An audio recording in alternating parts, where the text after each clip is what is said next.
Hey guys, today I will be changing the inner and outer tie rod ends on this '03 Silverado 1500. Just changed the oil and rotated the tires, and when I rotated the tires I realized one was wearing a little funny and the front end had a little bit of play. So I am going to change the worn out tie rods on this side, and I went ahead and bought the tie rods for the passenger side too. Just go ahead and replace it all and have it lined up after. But to start off, you want to find a secure place to jack up your vehicle. I just put it on the frame right there and just lifted this front driver wheel up. You want to break the lug nuts loose first to get this tire off before you jack it up, otherwise the wheel's just going to spin like this. Make sure you have a jack stand or blocks of wood or something in place on the frame or somewhere sturdy on the vehicle in case the jack fails. I'll have to go find a jack stand in a minute, but usually you can just put it right beside the jack on the frame and that'll work perfectly fine. But I'm going to pull this tire off real quick and show you the worn out tie rod. Okay, I'm back here. So I'm replacing the tie rod end right here, and the actual part that's worn out is this joint right up here. I can't do it with the camera in my hand, but when you wiggle this back and forth, that joint moves, but nothing further towards the steering box or the other pieces up there move. So there's play in that joint, and it was causing the tire I just rotated to the back to wear unevenly on the outside. And like I said, while I'm in here, I'm gonna go ahead and replace the tie rod ends too. And now I see that I really need to replace these sway bar bushings, just because they're all cracked and they're pretty worn out. Probably the factory ones that came on here. And all these grease fittings right here are gonna need grease. There's a few more up in there and on some of the pieces up in there. Yeah, I'm gonna pull these pieces off now. Basically what you're gonna do is you're going to remove this nut first on this tie rod end. Well, actually, hold on a second. Now, actually what you want to do, you want to remove the nut on this fitting up here. You pull back that boot and there's a nut, and you take a wrench and you just spin it off. But you'll have to loosen this jam nut right here so it'll spin freely. And then you want to take this nut off, and you'll need this drive or tie rod end separator, whatever you want to call it. What you do is you stick it in between here, because it's sort of pressed in there. Stick it in between there, and then you're going to hit the end of it with a hammer, and that thing's going to pop right out of that arm there, and then you can slide the new one in. But it's really simple. So I'll be right back in just a second after I get it off. Alright guys, I got the new inner and outer tie rod on. Basically, you can pull this boot back on the old one and it exposes the nut, which loosens the inner. And I took a big crescent wrench like this one here, and I had to take a hammer and knock it loose because it was just tight as hell. But once you do that, the inner will just spin right off. But first you need to actually take this one out of the joint.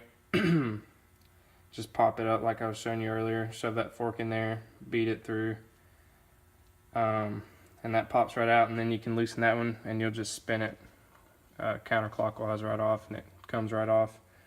And then basically you do the reverse of that to put the new one back on. I went ahead and put these together as one piece. I just lined it up with the old one so I could get my alignment pretty close. So you need to line this jam nut up and this outer tie rod with where the old ones were on the old tie rods, so your alignment will still be pretty close until you actually take it to a shop and have it aligned.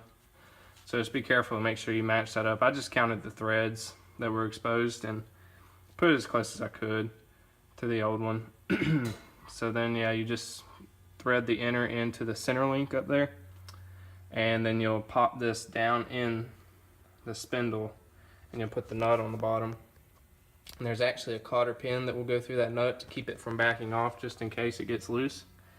And what I had to do to get this to pop in, when you take the old one out, the spindle actually drops down. So I had to take a second jack and jack up this spindle so I could shove it back down in there. It's not a big deal, but just something to keep in mind. But yeah, I'm gonna go ahead and start changing the other side, fill these up with grease, and finish up. All right, just finished changing the inner and outer tie rods on the driver's side. About to start on the passenger side. So what I did was I just jacked the complete front of the truck up with this jack here. Put it on the cross member right there on the front, on the frame. So I picked it up pretty easily. And then right here I have another jack supporting this spindle and this side of the front end. Because what's going to happen is when you knock this tie rod end out, the spindle is going to sit down some. It's going to float towards the ground. And then you just have to pick it back up, and it's kind of a pain. It's not a big deal, but it's just easier to do it this way. So what you're going to do is, I don't know, I'm going to start out loosening this nut up here on the inner tie rod. You pull that boot back and you can see it. I'm going to loosen that, and then I am going to knock this out. There's a nut on the bottom.